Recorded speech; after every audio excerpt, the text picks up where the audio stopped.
Hey, hey, F50 Woman audience. Thank you so much. Today we are here with Zoe Ralph. She's a leadership expert specializing in the people stuff, which I love because that is the key to all things, in my opinion. But we're going to hear what Zoe says about it. She's the expert.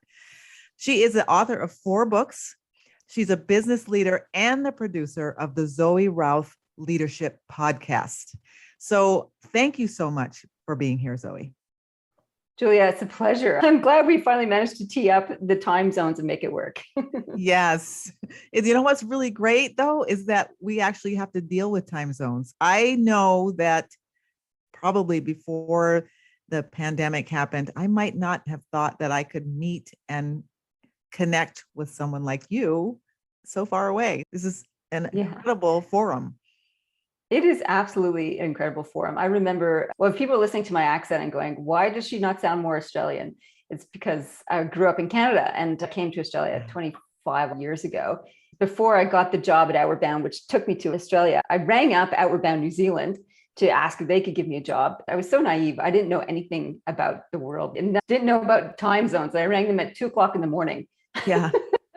And they answered the phone, which was amazing. Which was even more. Hello. Yeah. Yeah, but didn't make a great first impression. So I was too embarrassed to follow through and put a job application in there. So I applied to Outward Bound Australia later. Okay. Wow, what a story. Lessons about time zones. Gotta look those up. I'd love for everybody to get to know who you are. So from when you were younger, how did you start? Tell us a little bit about younger Zoe. What was she like? What did she dream about? And who were you? My mom says I burst out of the womb ready for action, and I was always wanting to explore the world. When she was pregnant with my younger sister, and because we were very close in age, so she would have been 9 months pregnant, and I would have been just started walking, and I wouldn't stick around the yard. I was always wanting to wander off, and so my mom had to tie a rope around me to keep me penned in so I wouldn't wander off because she was so huge and pregnant with my sister. Right. I think that showed the tone of what my life has been about, which is all about discovery and exploration, always wanting to see what's on the horizon. Younger Zoe going through school was a bit independent, strong-headed, rebellious, a bit black sheep-like. Okay. So didn't really have a great teenagerhood, I have to say. Like I was pretty emotionally up and down and had big fights with my dad in particular.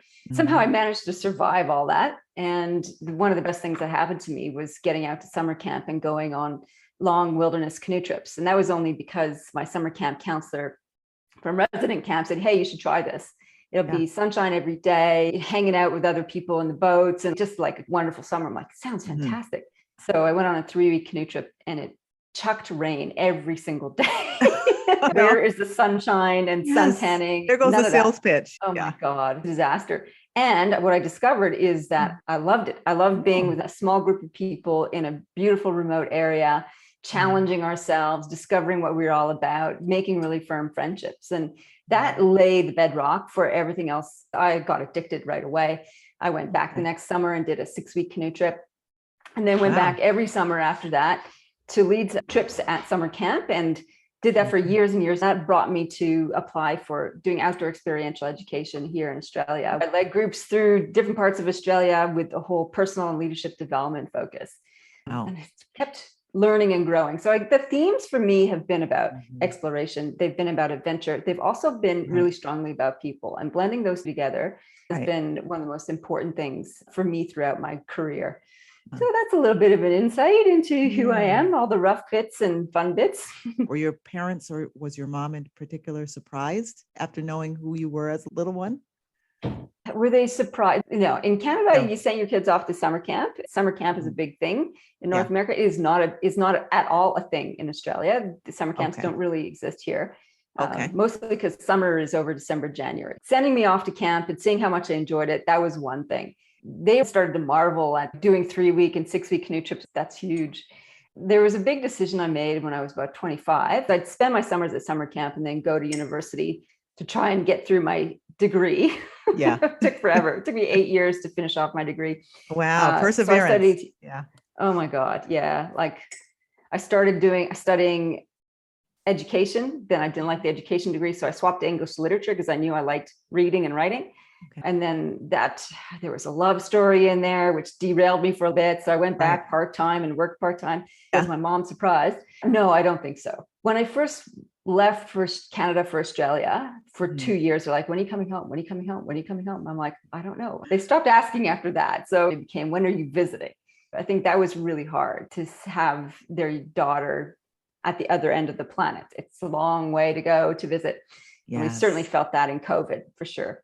Even more so, yes. So from that young girl who came out of the womb as an adventurer to this grown, wonderful woman who's an adventurer and a leader, how did you get from one point to the other? I imagine it wasn't this seamless, I just found myself and I've been just great ever since.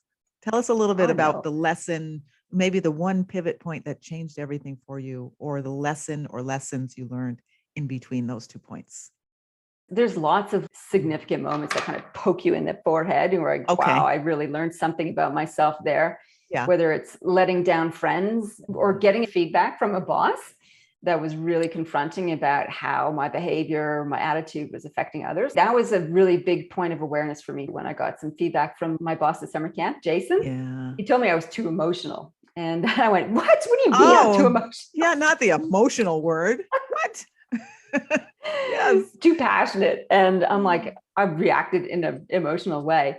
Okay. So that was one of the pieces of feedback. Another piece of feedback that I had was that I can be intimidating, which I found completely surprising. Apparently, I have no filters on my facial expressions. Whatever I'm thinking and feeling kind of erupts through my face. People misinterpret that a lot. So I discovered to be more mindful of that, to be more considerate of other people and how I show up around them. And also to be aware that because I was in a position of leadership at summer camp, that authority accentuates everything you do. That was a pretty big insight, I think. So there was those kind of lessons. And then the life lesson, I think that was probably the hardest and the biggest was when I got cancer at 35. Wow, and I'd just gotten engaged to my husband. Well, now husband, but became my fiance. And a week later, I found out I had cancer. I was like, wow. My mom remembers that as one phone call. Actually, there was 1 week was one question, was one piece of news. And then the next week was the bad news. That was a really tough time. Did you get sick? How did that happen? Did something else happen that you said, let me see a doctor? Or no? I'd been training for a marathon. And I was feeling really tired. Like when you train for a marathon, you are really tired.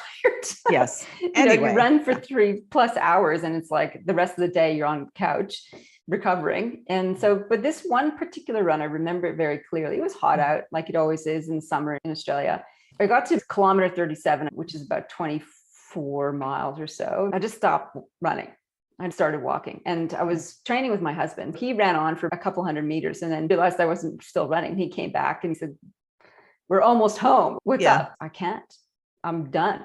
He's like, that's weird. So it was this weird fatigue. And we went on holiday. I thought the holiday would lift me and it didn't. I was still bone tired. I'm like, this is not quite right. I went for my regular checkups. And during the checkup, the doctor went, oh, that's not normal. We're sending you off to the specialist. And we went through that whole road of medical interventions and cancer treatment because it wasn't a moment of choice. It was a kind of rerouting moment. Yeah. The sliding doors moment came a little bit later, which it really did feel like, which path should we go? Are we going to be taken on next? Yes. And that was when we tried a few years later going through IVF to have babies. We had one obstacle after another through that whole process. And anybody else looking in go, maybe the universe is trying to tell you something. Every time you try to do something, you get slapped back. And in case I was missing the message, which I clearly was after a few years of trying this, on my 40th birthday, after we decided this was going to be our last round, that was it. You know, I got my period and that was it. Game over. No babies. So that was the moment our lives got picked up and put on a different track. Instead of the parenting track, it was now the no children track. And what did that life look like? That was pretty tough. I remember getting home. I was traveling for work at this time when I got my period and I had to travel a couple different flights to get home and hold my stuff together enough to get home, close the door and just lie down on the kitchen floor and cry my heart out, just grieving for the life that wasn't going to be. After I did that for about an hour, I got up and exhausted and went, okay, this track, this life is what we are going to lean into now.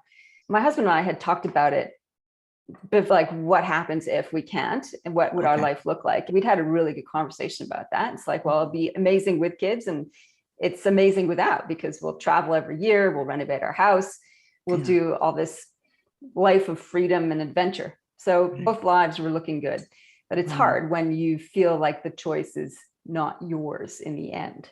Yes. Well, it sounds like you guys have a good relationship, that you talked about it, and that you were not that thing that your boss told you, emotional to this point where you couldn't consider the options.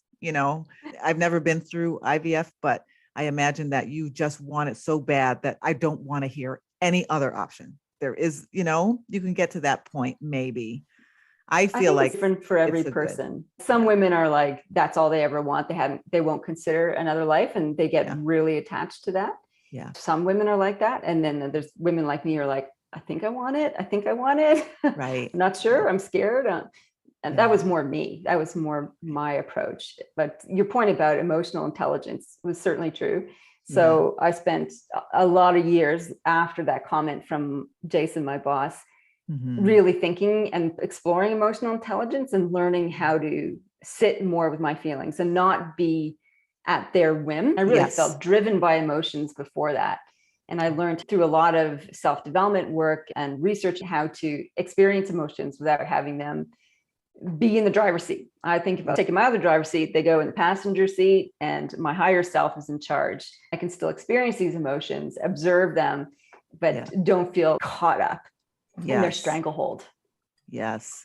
That's such incredible advice that I wish I had 30 years ago, because they wash over you and you float away with them. Later on, when you get your sensibilities back, you're like, oh gosh, what did I just do?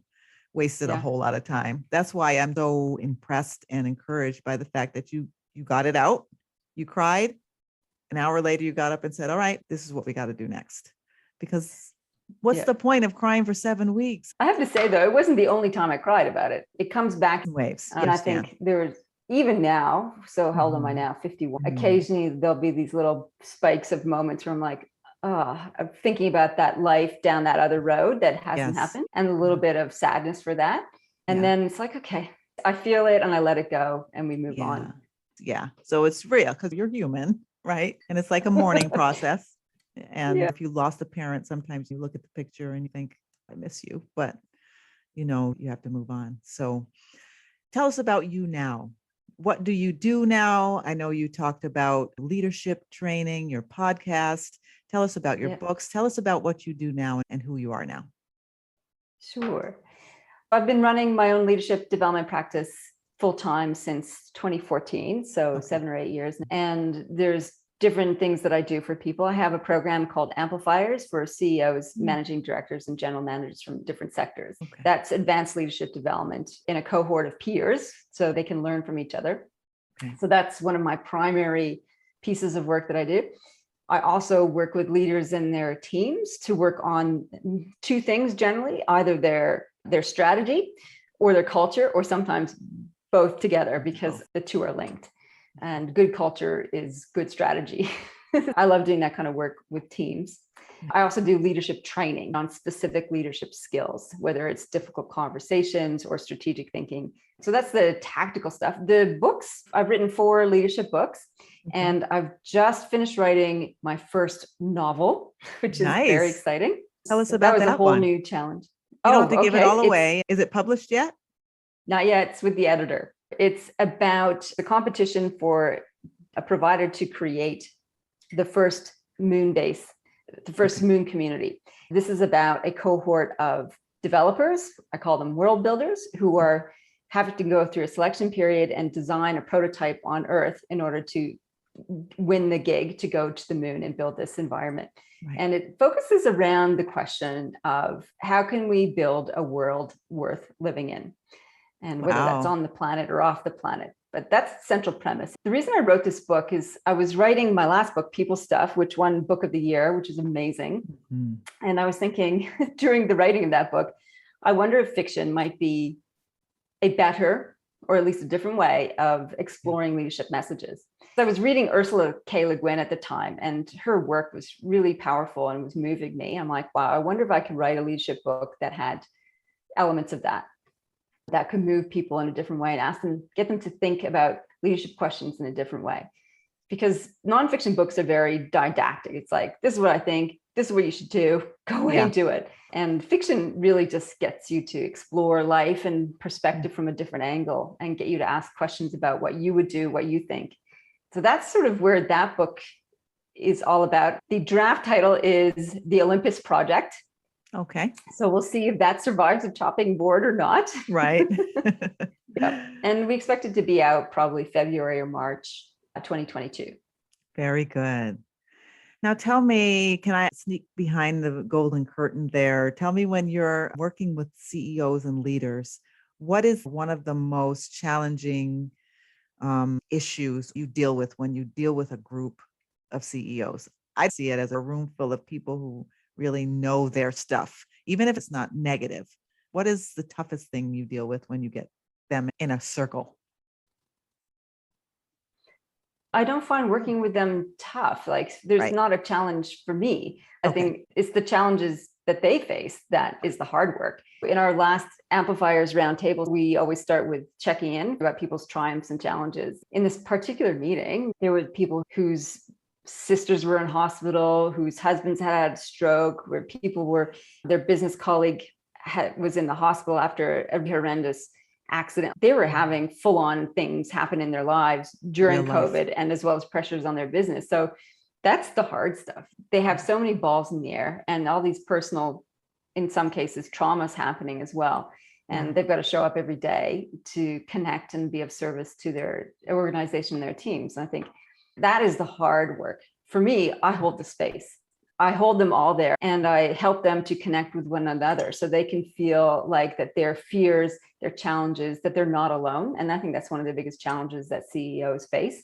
They can feel very much alone. If they have a board, not all of them have boards that report to, but if they do have a board, then there's the challenges of dealing with the accountability and communication with the board, and sometimes the personality and tensions that exist there, or they might have troubles in their staff and their staffing, which they have to contend with. So they're kind of like monkey in the middle in some ways, and or at least the vice grip between two factions. And I think that is an enormous piece of the pressure. The ones that end up in my program don't have the big swagger egos, because those types of CEOs are not interested in the kind of program that I'm delivering, which is all about expanding perspective and deep self-awareness.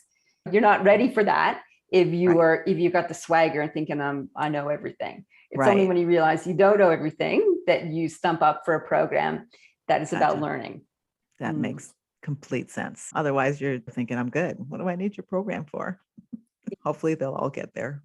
Did you have a mentor yourself, or who helped you to get to this point? Well, you did talk about your boss and talking about emotional intelligence, but was there any other mentor that helped you either with your business or personally through any of these challenges? Who did you lean on? There's been different mentors that planted seeds for me. One of the first ones was when I was about 17, and I just started work at summer camp for my first summers. I was like the youngest staff member on crew. I turned 17 during the staff training. And really young to be working at summer camp. And we were playing pool on a day off and talking about going on trail, which is leading canoe trips. And he goes, "Oh, you could do my job one day," which was to be head of the trail department and heading up the expedition leaders. I'm like, that blew my mind. I'm like, I'm just started work as a summer camp counselor, let alone had the aspirations to lead canoe trips, which I did have, which I thought would be amazing and scary. Then to be in charge of those people, like that was just not on my radar and self-concept at all. But he planted that seed. And a few years later, I did end up applying for that job and getting it and loving it. That was Brent. He was a fabulous man. There was another similar thing with one of the women at summer camp who said we should apply to camp. That was a kind of a pivot moment too. That summer, where I was going to 17, my alternative to going to summer camp was to work at some shop, make money, and buy a car. That would have been a very different life. But she said, come and work at summer camp. I think you could do it. I'm like, oh, okay. And then I think the other big seed that was planted for me was Sam Robinson, who was the operations manager at Outward Bound, my boss at the time. And she was reviewing some of my work. I was head of staff and training at that point, and we'd set up Outward Bound to be a registered training organization. It was a certification process, and we were about to be audited for that. She came in to review all the stuff I'd put together, and she's like, "You could run your own business, you know." I was like, "What?" Like, again, zero self-concept of myself as a business owner. Okay. And I think those were mentors who planted seeds. I've been mentored, and another couple of different ways where I've actively sought out mentors. That's shifted for me. So that sort of happened in my, when was I hired my first coach? In 2002. So at 32, I started to seek mentors. For my business management, I sought different types of mentors for specific things that I wanted. Yeah. I was part of Thought Leaders community for about 6 or 7 years, which had a very strong cohort of established trainers, teachers, consultants, business leaders, so that I could leverage everything that they knew about how to do this successfully. Yeah. So that was an active seeking out of mentors and methodologies. And I have a sales mentor. I have a podcast mentor. Like, I've zeroed in on what are the specific things I need to develop to take my work to the next level. So that's how I've been mentored and actively pursued mentorship.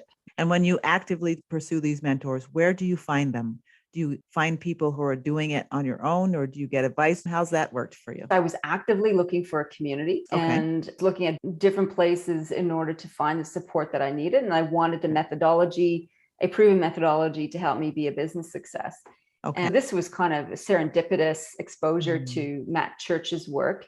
So the way I ended up in Thought Leaders is I left my job, started my own practice full time, and I had a speaking gig booked, like my first official speaking gig. And I went, oh my God, I don't know how to do this professionally. I better learn. And so I knew that Matt Church was one of the best in the business, and he had a speakership program. So I went and did that program. And he'd just launched Thought Leaders Business School. I'm like, I'm going to find out about this business school stuff because it sounds kind of what I want, but it's expensive. What you're looking for, yeah. And so that's where I found out about that. So I think for me, it's been, there's a specific thing I wanted to learn, and I researched, got personal recommendations, and sought them out that way. And that's worked for you. Seems like it's working for you. Good. Yeah. So what is one piece of advice as you stand here right now, 51-year-old Zoe, what would you advise your 17-year-old Zoe if you were to meet her now? I love this question. And you sent it to me previously as prep work. So I'm just going to confess that. I actually did an exercise recently on my birthday, reflecting back on life lessons from 20 years ago. So it's 17 years old. It was to my 31-year-old self, but it applies equally to 17. I thought I'd read what I wrote in my journal when I did this exercise. It was a while ago. Is that all right with you? That's beautiful. Yes. Thank you, Julia. This is what I wrote to my younger self. Ahead of you, you have heartbreak, but it shall be as an egg cracking, a nut breaking, a bloom emerging from the bud. That's probably too many metaphors in one sentence, but there you go. I love it. You will discover a strength, a rawness within you. You will make many courageous decisions and set a course of creative independence. You will falter and fail with many moments of self-doubt. It will be hard. You will rise again stronger. You will know illness. You will dance with mortality and face down demons. You will let go and let live. You will find love and be loved deeply. You will have many travels and adventures with your love. It shall be a blessing and a strength and a sanctuary. You will leap again and again into the unknown, learning to fly as you leap. That's very nice. Hopefully some younger women are listening. It reminds me, for example, we had a meeting. One woman's mother passed away, and she was trying to explain what it felt like when people said certain things to her. They just hit wrong. You know, when people die, people say stupid, like, oh, he's in heaven, don't worry about it. You know, things like that hurt. And maybe 2 years later, my father passed away. As I was reintroducing myself to friends after mourning, people said stupid things. But the great thing about that is I was prepared, because I knew people are going to say things. They love you, but they're going to say things that are just not, because they don't understand what you're feeling. When you read that letter, if you can hear that when you're younger, you're going to have some hard stuff, but you're going to go through it, knowing that it's going to be hard. When you go through it, you're like, okay, my older self told me that I'm going to go through this hard patch and we'll make it through. I thought that was beautiful. I think more of us should have conversations with our older selves too. I can talk about Oh, yeah. 51-year-old Zoe, but I Yeah. often converse with 80-year-old Zoe and get her perspective on what I should be doing or thinking about this stuff now. And that's a good conversation. Tell us about that. That's so interesting. Conversation with your older self. Yeah, absolutely. One of the exercises I have my CEOs do is imagine that it's their 100th birthday. They've got everybody they love around them, and they want to talk about their important life lessons they've had through their life and what was important to them at the age of 100. So they project forward, they've had 100 years on the planet, what has been essential for them.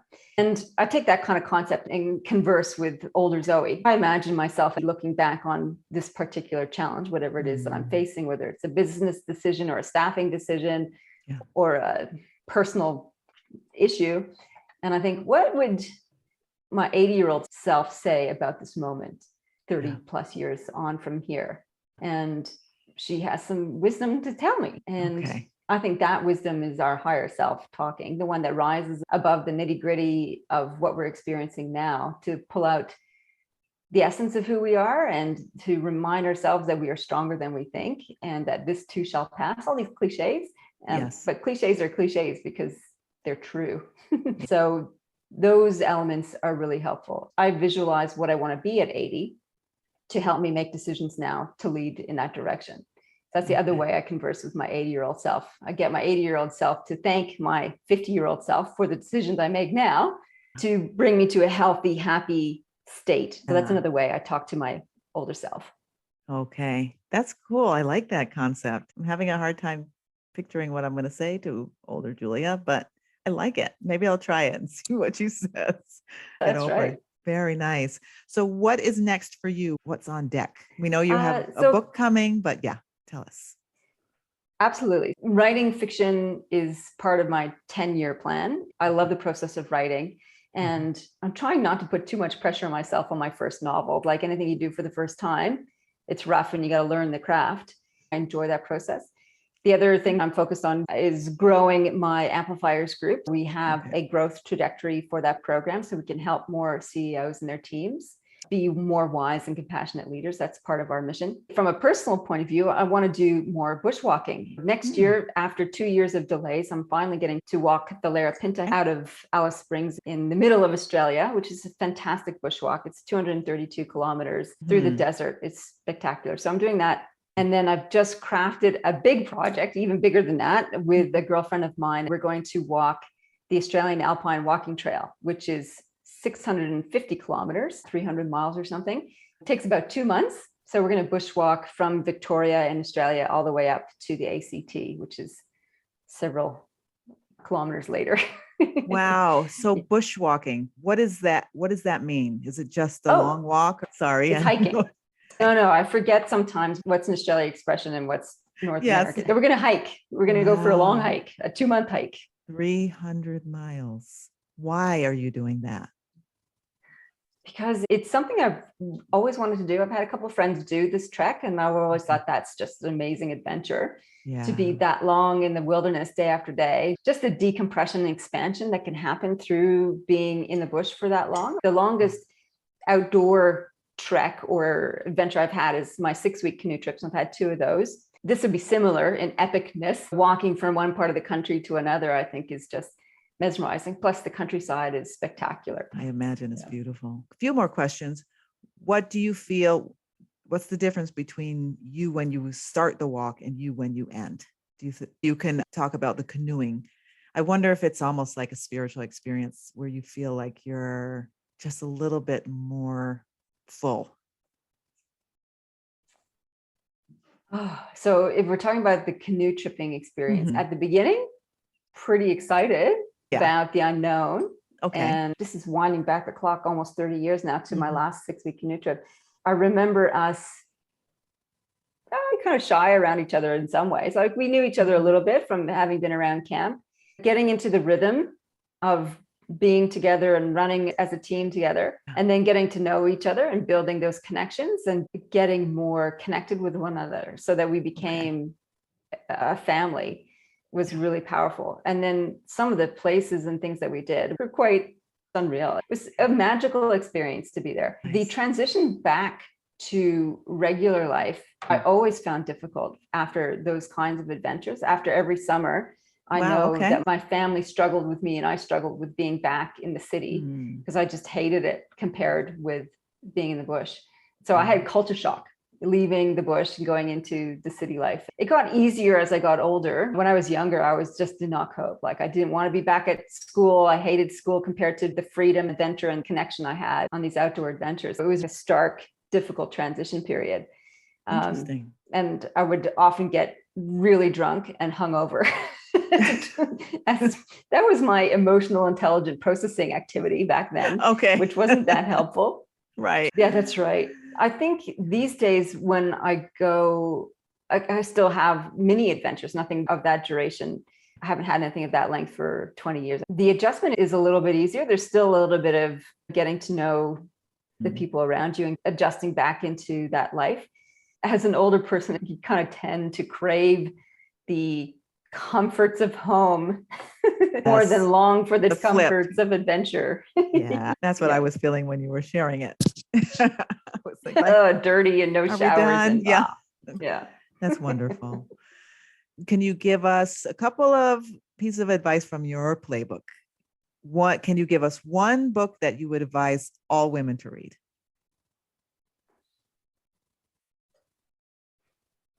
One that's really hard. Like I read a lot of books. I think know. I'm this. Yes. So it's like, oh my God, which one do I pick out of all Yeah. of that? Is there Depends anyone on that which. you read that gave you an aha moment, or that you were like, oh, a new thought or something like that? I'll tell you about the only book I've ever read through from beginning to end and then gone back to the start and read again. Jeanette Winterson's Orange is the Only Fruit. The With name that of one? the title. Okay. Or it's either Orange is the Only Fruit or Orange is not the only fruit. I don't even remember what the book is about. I just remember reading it and being so moved by it that I went Yeah. back and read it again. Other personal books. I think Martha Beck's work is quite moving. I like Okay. her books. It might just speak in categories of authors. Books appear to the human when the human is ready to gravitate to. I feel that too. So Martha Beck's work came to me and that was really quite powerful. Lance Secretan, he's a leadership author. I liked his work. That was quite moving for me as well. It was just magical work, as I mentioned, was Ursula K. Le Guin's books have Okay. really been powerful. And then along with that, science fiction wise, was Frank Herbert's Dune series. It was a sweeping epic. Yeah. And that one I read maybe in my early 20s and read it again 2 years ago. He's got Frank Herbert wrote 6 books and then he died before finishing the last one. So his son, then Kevin Anderson, picked it all up and have written another 15 to 18 or more books around the whole Dune universe. So I went and read all those too. And then that was enough. I'm like, okay, enough of Dune. Wow. Yeah. You could be a commentator, or you can do the comments on the series. So the other thing from your playbook we'd love to know is, what's one thing that you have to do every day? Every day, I have to get outside. I track about 10 different habits every day. The one that gives me the most joy is getting outside, even if it's just into my garden to look at the trees and the flowers. That's good. I at least have to do that. Nice. So that's one. Meditation is another. I've had an embedded meditation practice for the last 6 or 7 years. That's been really helpful for me. I know that if I stop meditating, if I miss a day or two, everything else starts to get derailed. So which means I miss exercise, I don't drink enough water, don't go outside, like everything else sort of falls apart. But those two, probably meditation and getting outside, are my keystone habits. Nice. Well, thank you so much for being here. I could probably ask you 15,000 more questions because there's just so much meat in there, but I thank you so much for being here. Before we close out, you have to tell us how our audience, our listeners, can get in touch with you after this podcast is over. Thank you, Julia. You can come along to my website, which is zoeralph.com, ZOEROUTH. Ralph is like mouth with an R. And you can also find me on LinkedIn and all the other socials. This is the one that I'm probably the most active on. And if there's a CEO listening, how can they get to be part of your amplifiers group? They can get some information on our website. So just go to Website, okay. zoeralph.com, click on programs, and amplifiers is listed there. Good. Or they can email me, zoe@zoeralph.com, and we can have a chat. Good, good. Thank you for all the wonderful work you're doing. Please go and read and purchase the book, The People Stuff, because I really believe the people stuff is what drives everything else. Thank you so much for being here, Zoe. And we look forward to hearing a lot more from you. Thank you, Julia. I love your generosity of spirit and your kind nature. And it's been a pleasure and a privilege to be here. Thank you.